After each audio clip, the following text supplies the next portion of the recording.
Selamat malam semuanya. Ya, ini F-Talk edisi 10 Februari 2025. Seperti biasa, malam ini kita akan berikan update market IHSG dan juga membahas ide-ide yang masuk di kolom komentar F-Talk edisi terakhir. Kita akan bahas satu persatu sesuai dengan permintaan. Cukup banyak yang masuk, terima kasih untuk Bapak Ibu yang sudah memberikan ide. Kita mulai. Sebelum saya mulai, silahkan bagi Anda yang belum subscribe, silahkan subscribe. Dan yang sudah merasakan manfaat dari F-Talk, dukung kami dengan klik like. Kita mulai dari IHSG. Hari ini IHSG masih melanjutkan penurunan di 6.600, target turun yang sudah kami sampaikan di tahun lalu. Artinya target turun ini sudah tercapai lebih cepat daripada perkiraan. Oke, kita akan lihat bagaimana potensi selanjutnya ya, penurunan selanjutnya setelah level ini dicapai ya. Kita perlu memberikan update terkait potensi penurunan, dimana kalau kita lihat belajar dari 2015 ya, penurunan yang hampir mirip ya, Anda bisa lihat strukturnya ya, tidak sama dengan 2020 yang lebih agresif karena diikuti dengan panic selling, sedangkan di 2015 ini penurunannya cukup smooth atau bertahap. Nah, dari situ kita bisa belajar potensi penurunan ini kemungkinan akan menyerupai ya, bisa dikatakan di level-level yang secara Fibo nanti akan kita lihat berapa potensinya ya. Nah, kalau kita lihat di 2015 ya, penurunannya berada di area EMA 60 ya. EMA 60 ini cukup dipertahankan ya, walaupun dalam beberapa struktur teknikalnya ya, ini hampir tercapai ya, karena EMA 60-nya sudah sedang diuji ya, tetapi ada penurunan sedikit di bawahnya. Nah, mari kita lihat secara Fibo apakah memungkinkan untuk turun lebih jauh daripada penurunan saat ini atau tidak ya. Nah, oke, kita lihat di sini ada potensi penurunan yang kebetulan adalah resist yang dibentuk 2019 dan 2018 ya. Kita berikan nah ini ya, jadi kemungkinan IHSG masih bisa turun ke 6.400 atau di bawah 6.500 ya, area 6.400 6.500 sebelum mengalami rebound yang memungkinkan dalam jangka pendek ya. Artinya nanti proses turun lebih jauhnya apakah ada. Nah, kita lihat di 0,6 IHSG berpotensi turun bertahap ke 6.094 sampai dengan 5.700 ya. 5.700 ini adalah best price ya, dimana ini adalah 0,6, dan apabila penurunan level ini tentunya ini adalah penurunan yang cukup panjang ya. Seharusnya ini akan terjadi dalam waktu beberapa kuartal ke depan ya. Jadi untuk proses ke sana saya rasa idealnya akan terjadi pullback ataupun rebound terlebih dahulu setelah menguji level 0,3 yaitu di 6.490 ya. Seperti itu. Baik, kita lanjut ke pembahasan saham ya. Itu update untuk IHSG setelah penutupan hari ini. Sore Pak, boleh tolong bahas OLTJ untuk invest secara teknikal, bisa masuk harga sekarang atau tunggu di harga berapa? Oke, kita lihat OLTJ.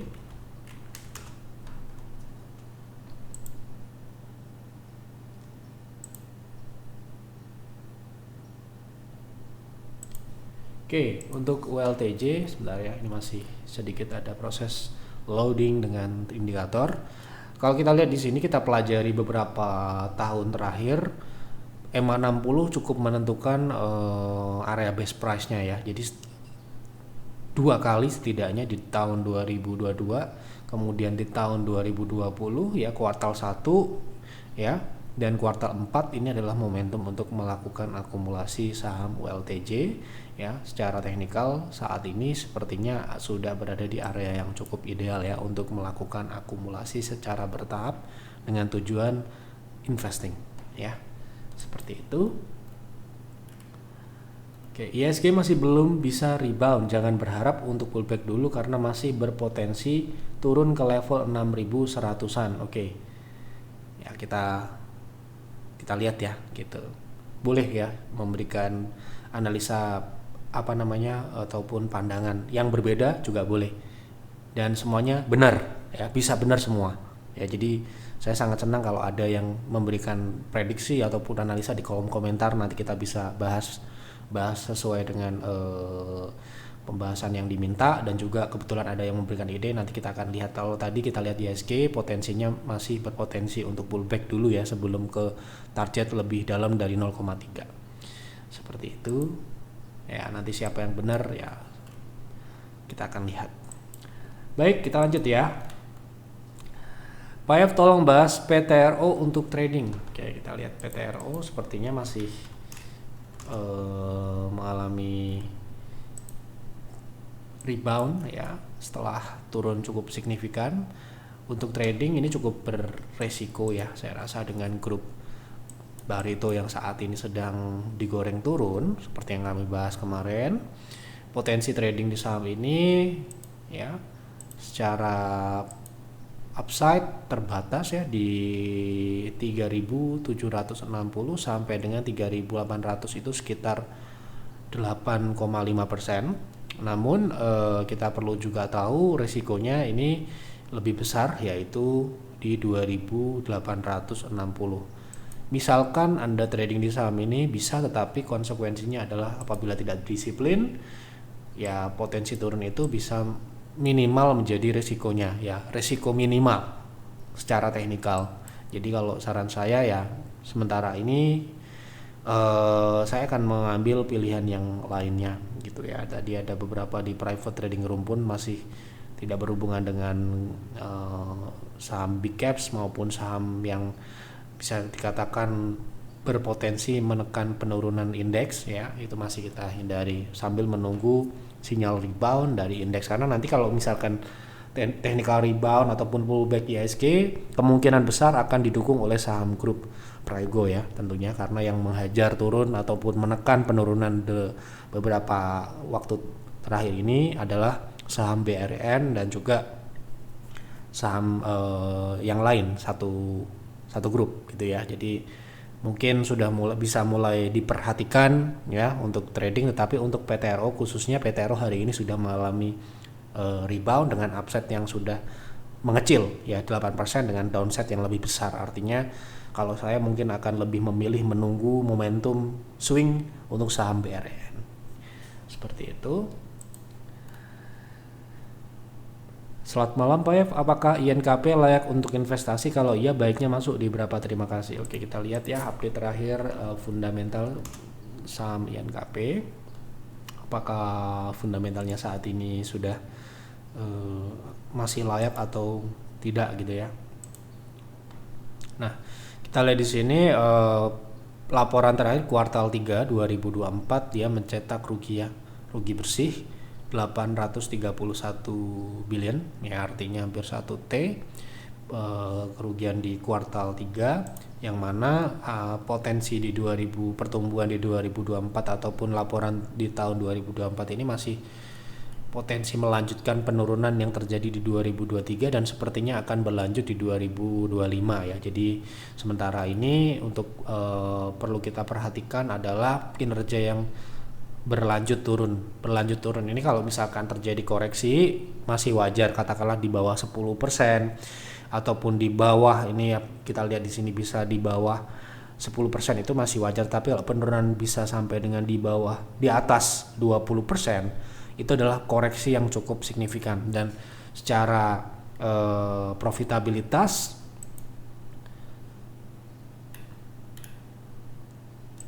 ya, secara profitabilitas tentunya ini akan memburuk ya gitu. Jadi saran saya menunggu momentum koreksi ini berakhir dulu, koreksi fundamental ya maksudnya, karena masih terjadi penurunan ya gitu. Oke. Swing untuk koka dan obat. Oke, kita ambil KOKA ya.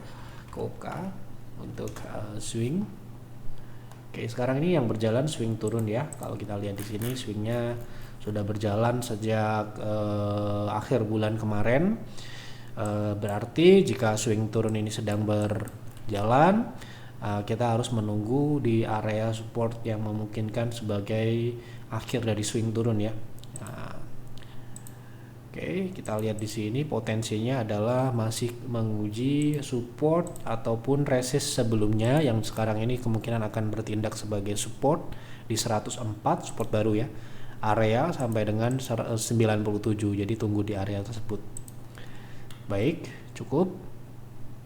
Malam Pak, mohon analisa Dewa untuk buat swing dan TP1, TP2 di berapa? Terima kasih, sehat dan sukses buat Anda dan tim. Terima kasih doanya. Oke. Untuk Dewa beberapa waktu yang lalu kita juga sempat trading ya di private trading room. Tentunya kita jual dalam kondisi yang menguntungkan ya. Alhamdulillah kita bisa keluar sebelum Dewa turun ya. Sebentar kita akan lihat, kita jual terakhir di 121 di tanggal 23 Januari adalah kenaikan yang ini ya. Nah, beberapa kali naik tapi sepertinya tidak diikuti lagi karena memang konsolidasinya mencepit ini ya. Kita trading terakhir di 23 Januari hanya profit 7%, tetapi itu cukup untuk konsolidasi menyempit ya. Nah, saat ini karena konsolidasi ini menyempit berlanjut ke turun ya, berarti untuk swing kita perlu menunggu penurunan lebih lanjut ya, karena sekarang ini support sedang diuji di 103 ya. Apabila ini ditembus atau tidak kembali, potensi penurunan lebih lanjutnya di 91 ya. Mungkin kita bisa tradingkan di area yang lebih rendah di 90-an seperti itu. Baik, mohon analisa teknikal PSAB untuk swing trade. Terima kasih, salam sehat di tengah ISG yang kurang sehat. Wah, kata-kata yang bijak ya. Jadi tetap harus sehat, tetap harus optimis, harus tetap trading, harus tetap mencari peluang ketika market mungkin terlihat tidak terlalu baik untuk kita trading maupun investasi ya. Jadi ya harus seperti itu ya. Tidak boleh kita kabur dari kondisi market seperti apapun, karena itu adalah bagian dari proses belajar.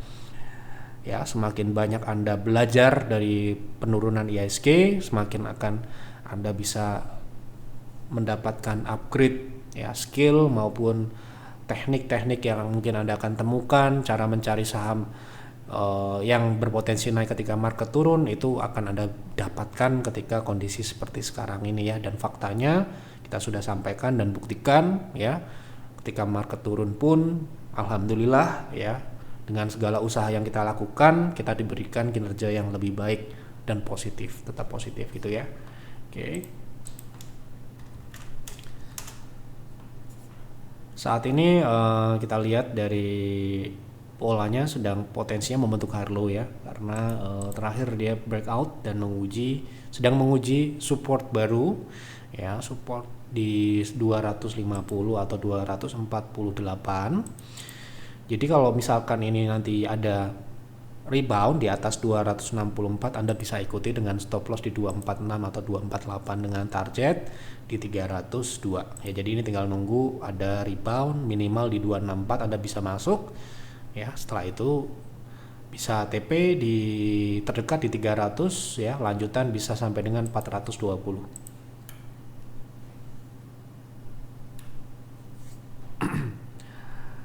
Assalamualaikum Pak Yap, saya sudah punya ADMR sebanyak 3% di harga 11.84 untuk invest dan ingin averaging down, tapi berhubung akhir-akhir ini ADMR turun terus, saya ingin menunggu dulu saat yang tepat. Kira-kira best price, target penurunannya. Terima kasih banyak Pak. Oke, untuk ADMR sendiri kita lihat ya, ini fundamentalnya seperti apa, karena kalau misalkan kita sudah punya di atas dan kita ingin menambah, harus dipastikan terlebih dahulu memang secara fundamental dia layak dulu ya gitu. Jadi kalau Anda punya 3% dengan market cap di 35 triliun itu, Anda masih bisa melakukan akumulasi sekitar 15 sampai dengan 16 sekian persen atau PV lagi gitu ya, dengan catatan saham ini memang memiliki fundamental yang layak. Nah, jadi batu bara ya secara umum saya masih melihat potensi lanjutannya adalah turun ya. Jadi kalau misalkan Anda mau menambah dan ingin merasakan investasi yang tidak terlalu menunggu waktu lama ataupun tidak ingin dibawa turun lebih jauh, saran saya tunggulah batu bara itu kembali uptrend ataupun siklus naiknya sudah terkonfirmasi dimulai. Tidak hanya ADMR, saham yang lain ya, baik itu ADMR, kemudian saham mungkin ITMG ataupun saham yang lain yang masih bergantung dengan yang namanya batu bara, pertambangan batu bara. Saran saya tunggulah siklus batu baranya dimulai, siklus naiknya dimulai, begitu ya. Oke, kita lihat secara teknikal, walaupun ya sepertinya ini saham baru ya, dan ini pola rounding ini memungkinkan saham ini untuk kembali ke harga yang cukup jauh ya, karena tren turunnya ini berarti berlanjut. Nah, yang terdekat ini bukan best price. Yang terdekat memungkinkan di 750 ya, lanjutan di 545, dan ini bahkan bisa kembali ke 246. Cukup jauh ya. 246 itu berapa persen? Sekitar 70% dari harga saat ini. Kalau kita punya model di 1000, berapa tadi? 1100 ya. Itu sekitar 70, hampir 80% gitu ya. Kalau mungkin saya boleh memberikan saran, tunggulah siklus naik batu bara itu dimulai dulu ya. Seperti itu kira-kira pendapat dan saran saya. Selamat malam Pak F. Untuk MPMX, apakah bagus untuk investasi jangka menengah? Investasi selalu jangka panjang, tidak ada jangka menengah. Soalnya dividennya juga lumayan Pak. Oke. Kita juga pernah berinvestasi saham Mitra Pinastika di 2018-2019, tetapi kita keluar gara-gara dividennya terlalu besar saat itu. Justru kita keluar gara-gara apa? Gara-gara dividen.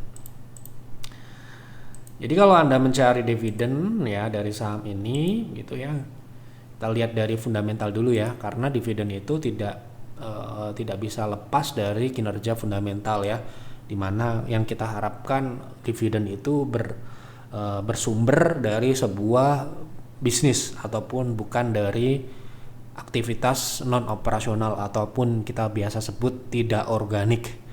Nah, kita bisa tahu organik dan tidaknya dari mana. Kita lihat saja dari laba usahanya ini, apakah lebih besar atau lebih rendah dibandingkan laba bersih.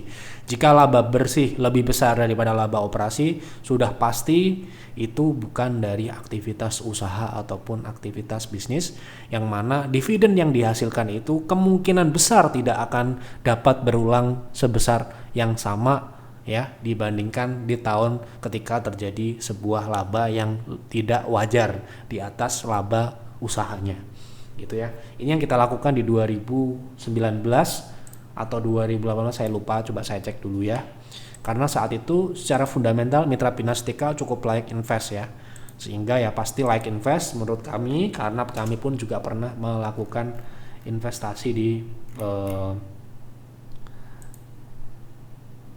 nah ini ya, kita pernah jual MPMX di harga 1.200 waktu itu ya. Waktu itu kita keluar di tanggal 2 Mei 2019 ya, itu sebelum pandemi ya, ini ya,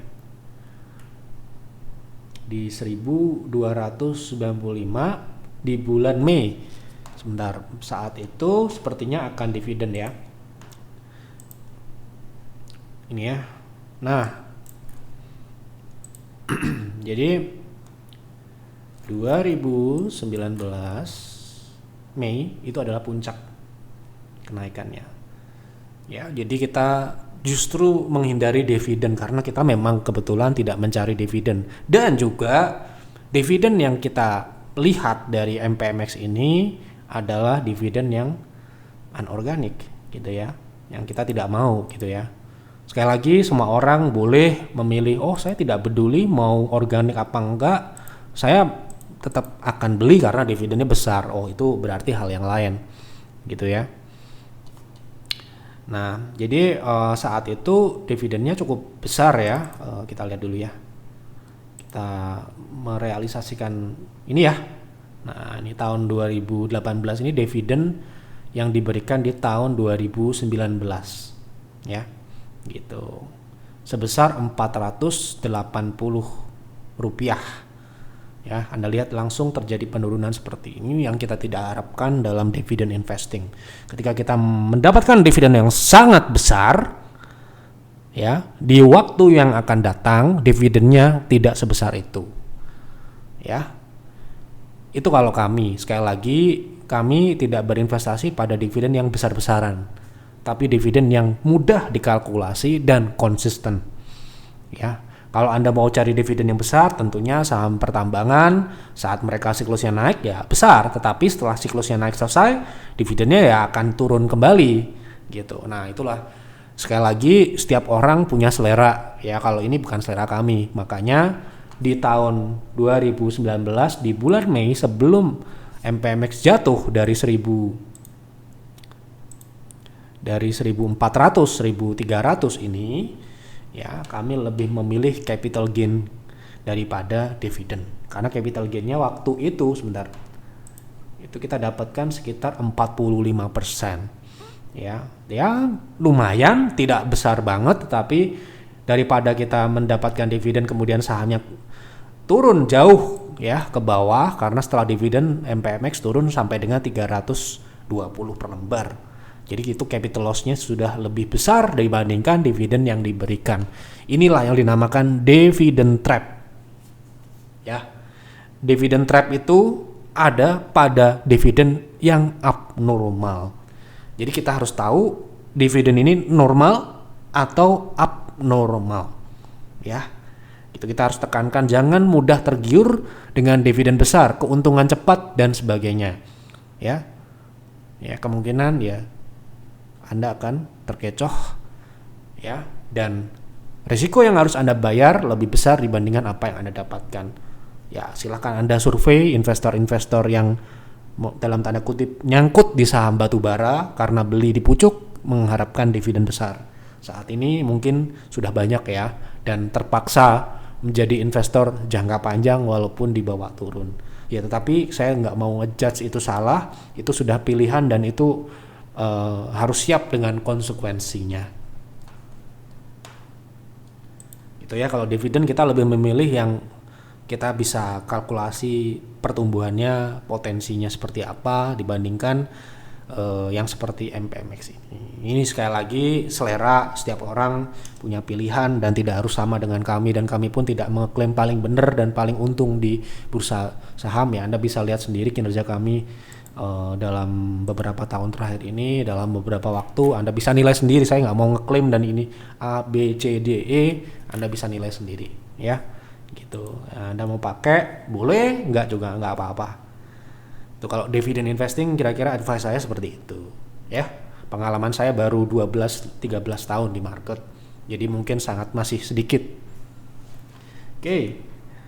Tolong strategi trading BRMS, terima kasih. Oke, kita lihat untuk BRMS.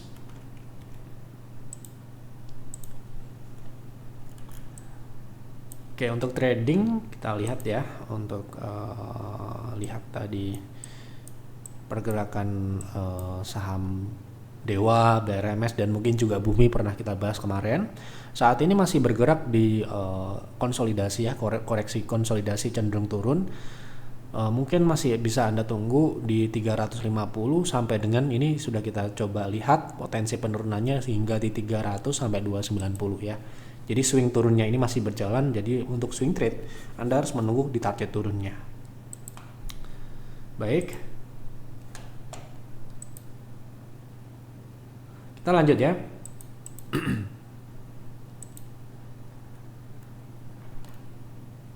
Mohon analisa TAPG untuk invest, harga berapa yang menarik dan memungkinkan. Oke. Kemarin kita sudah bahas TAPG ini sudah naik ya, posisinya sudah naik. Secara fundamental layak ya, tetapi kalau Anda mau invest, paling tidak Anda harus menunggu turun di bawah 720. Itu baru memungkinkan secara harga, walaupun ini relatif sudah tinggi, tetapi itu lebih baik dibandingkan misalkan Anda beli di atas 800 ya, karena kalau misalkan kita lihat dari CPO sendiri sekarang ini kan sedang juga koreksi ya.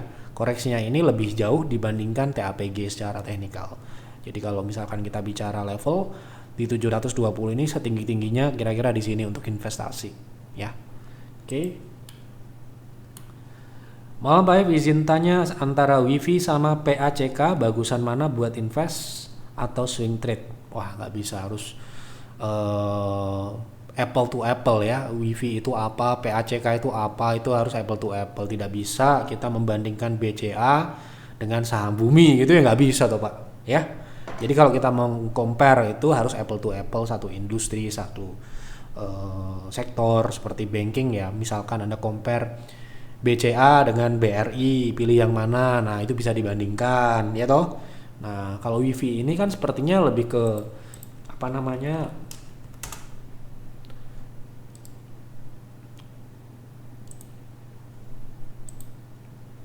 ada nggak deskripsi di sini ya. Nah, kita lihat pendapatan dari sini ya.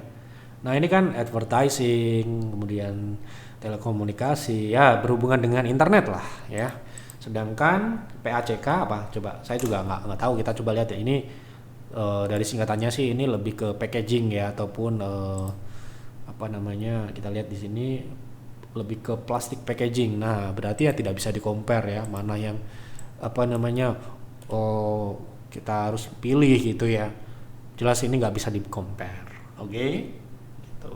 Jadi mohon maaf saya tidak bisa melakukan compare mana yang lebih baik secara teknikal maupun FA terutama, atau fundamental analysis. Tentunya kalau kita melakukan studi komparatif membandingkan antara si A dan si B, haruslah sama secara bisnis model, secara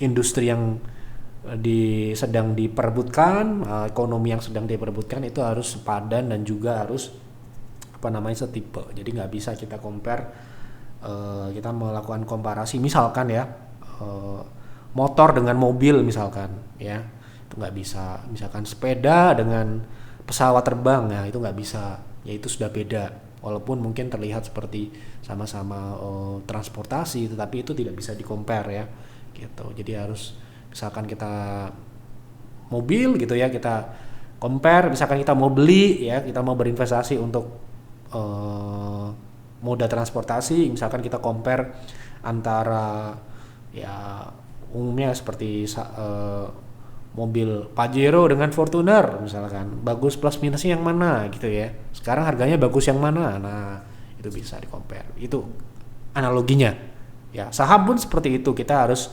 mengcompare dengan yang setipe dan sejenis. Oke, gitu. Nah ini didoakan yang baik, terima kasih ya doanya. Mungkin bisa di apa namanya, direvisi, cari yang sejenis dan setipe, nanti kita coba bahas ya. Misalkan WIFI dengan saham apa gitu, atau PACK dengan saham yang berhubungan juga PACK dengan apa gitu, kita bisa compare nanti ya. Assalamualaikum. Waalaikumsalam Pak Yev. Mohon bahas BDKR untuk swing trade. Oke, untuk swing trade BDKR. Untuk swing trade sekarang ini cenderung ke konsolidasi ya. Jadi kalau kita lihat konsolidasi ini kan juga ruang terbatas ya, ruang terbatas di sini, dan swing di dalam konsolidasinya ini mengarah ke menguji support. Jadi Anda perlu menunggu di 178 sampai dengan 175 ya. Seperti itu. Tolong bahas data BSDE, MLPL, BRMS. Makasih. Yang seperti ini mohon maaf belum bisa kita bahas ya. Harus diberikan keterangan yang jelas. Izin bertanya Pak, secara teknikal apakah harga emas dunia bisa mencapai angka 3.000 USD sampai akhir tahun? Terima kasih, sehat selalu. Oke. Kalau selama dia masih uptrend ya kemungkinan bisa ya. Oke, kita lihat komoditas.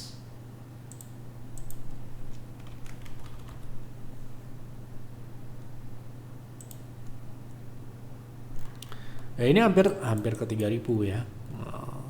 Kalau kita lihat dari teknikal, ekstensi dari apa namanya, wave terakhir gitu ya, wave yang besar. Sebentar. Itu di 2.960. Nah, tetapi saya rasa bisa ya ke level psikologis 3.000. untuk lanjutan dalam jangka panjang gitu ya, sampai dengan akhir tahun, beberapa 11 bulan atau mungkin 10 bulan selanjutnya gitu. Tolong bahas PGO untuk trading. Oke.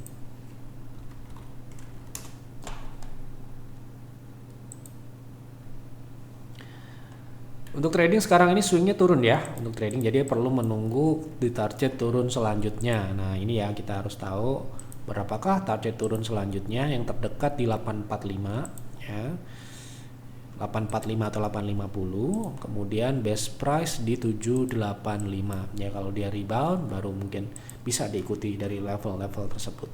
Sekarang ini masih wait and see. Assalamualaikum warahmatullahi wabarakatuh. Waalaikumsalam. Pak Yem, mohon dibahas saham TKIM, apakah layak investasi dan berapa harga terbaik untuk masuk.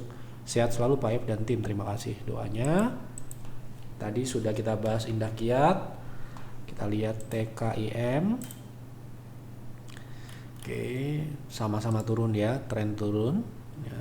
Kemudian secara kinerja hampir sama, jatuh juga laba bersihnya dan rugi. Jadi sementara ini masih sama ya, harus menunggu perbaikan. Atau ini kan juga kemarin 2023 ini cukup drop ya, 60%. Ini laba dari laba bersihnya. Kemudian di kuartal terakhir, laporan terakhir ini minus ya, atau rugi bersih. Jadi yang lain dulu atau menunggu terlebih dahulu. Pak, putus-putus suara live-nya. Aduh, mohon maaf ya kalau misalkan ada kendala dalam live stream seperti sekarang ini, karena saya fokus melihat chart dan juga konsultasi Bapak Ibu, tidak memantau bagaimana, dan saya sendiri ya, tidak ada yang bantu. Admin pun besok pagi lihat Yeftok ini gitu ya. Biasanya kan ada gangguan, kendala suara kurang baik ya, kita akan coba lihat nanti. Kalau suaranya masih kurang baik, kita akan lihat nanti, kita perbaiki gitu. Tapi yang jelas ketika live seperti ini saya sendiri ya, jadi tidak ada yang memberitahu misalkan ada kendalanya. Di sini indikator yang saya lihat di aplikasi untuk live stream ini masih baik ya, dalam kondisi yang normal. Tetapi sekali lagi itu bisa berasal dari saya ataupun dari Bapak Ibu juga, misalkan gangguan koneksi ataupun dan lain-lain. Tapi ya, semoga informasinya dapat tetap tersampaikan dan tetap bisa memberikan manfaat untuk Bapak Ibu semua ya. Maka dari itu kami minta untuk mungkin kalau ada sesuatu misalkan kurang jelas dan sebagainya, boleh dikasih di kolom komentar seperti ini ya, nanti kita coba perbaiki ya. Dan apa yang kami sampaikan di sini silahkan Anda analisa lagi ya, karena bisa saja saya mungkin salah dalam menyampaikan, karena ini kondisinya sudah malam juga. Sisa-sisa yang saya miliki ini saya berikan kepada penonton Yeftok ya, gitu. Jadi agar bermanfaat juga. Gitu ya, kira-kira yang dapat saya sampaikan di Yeftok malam ini. Terima kasih untuk Bapak Ibu yang sudah menonton, memberikan ide dan sudah memberikan feedback pada Yeftok, memberikan dukungan dengan like, memberikan subscribe untuk channel kami untuk kemajuan kedepannya. Terima kasih sekali. Itu saja yang dapat kami sampaikan. Mohon maaf apabila ada kekurangan atau kesalahan. Selamat malam dan selamat beristirahat.